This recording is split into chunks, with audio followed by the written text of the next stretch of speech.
Zealand and Iceland are on the brink of eliminating COVID-19 with close to zero active cases in both countries.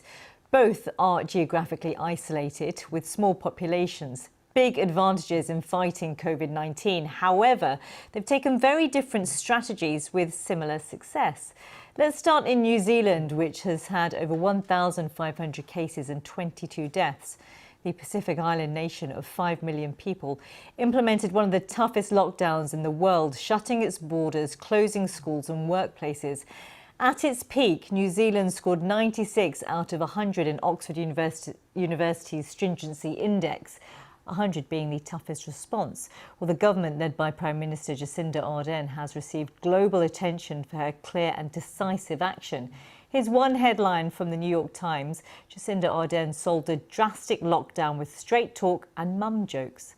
The Prime Minister's message also focused on kindness, spreading road signs. It's a strategy that has worked. In the past 10 days, New Zealand has not recorded any new cases.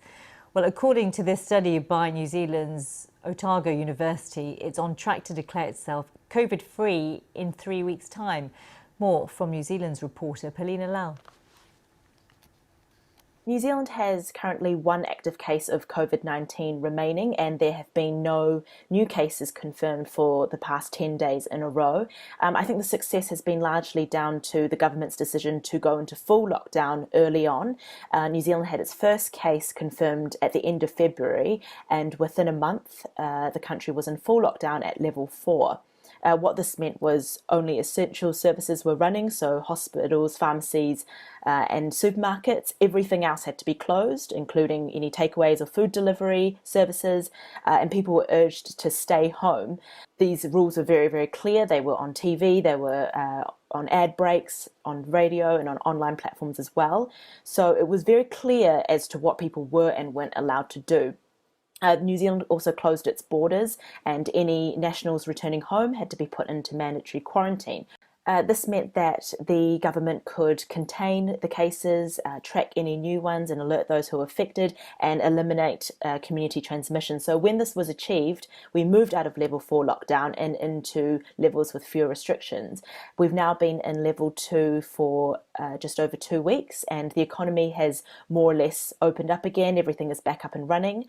People are still practicing social distancing, including businesses. So although it was a cautious and rather slow approach to begin with, it seems to have paid off. Paulina Lau there. Well, New Zealand's strategy isn't the only successful one. Iceland, which has had 1,800 cases and 10 deaths, went down a different track.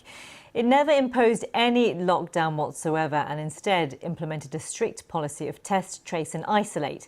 Cafes were kept open and only some businesses like nightclubs were shut.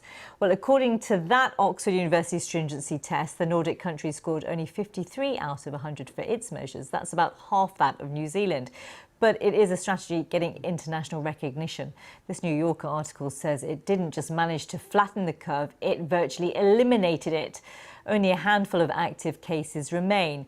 Here's Icelandic journalist Bjorni Petter. The first case of COVID-19 was confirmed in Iceland on the 28th of February, and the first cases all came with Icelandic tourists coming from skiing resorts in Italy and Austria. And from the very beginning, the main focus was on quarantine and rigorous testing. Iceland has now tested over 61,000 people for the virus. It's a higher proportion of the population than most other countries, and only a handful have tested positive in May. So there are now only 2 active cases here. And I believe there are 2 main factors that made this possible. For one, the small island population. It's easier to contain the virus here and much easier to create an atmosphere of empathy in smaller groups. And it came a thing here early. Quarantine, do it for the ones you love, stay at home. And also, the politicians stepped aside and left it to the professionals. There were daily briefings here, like everywhere else, and very rarely any politicians there. So that contributed in creating this common good vibe that got us through, at least for now. How Iceland has been dealing with the pandemic.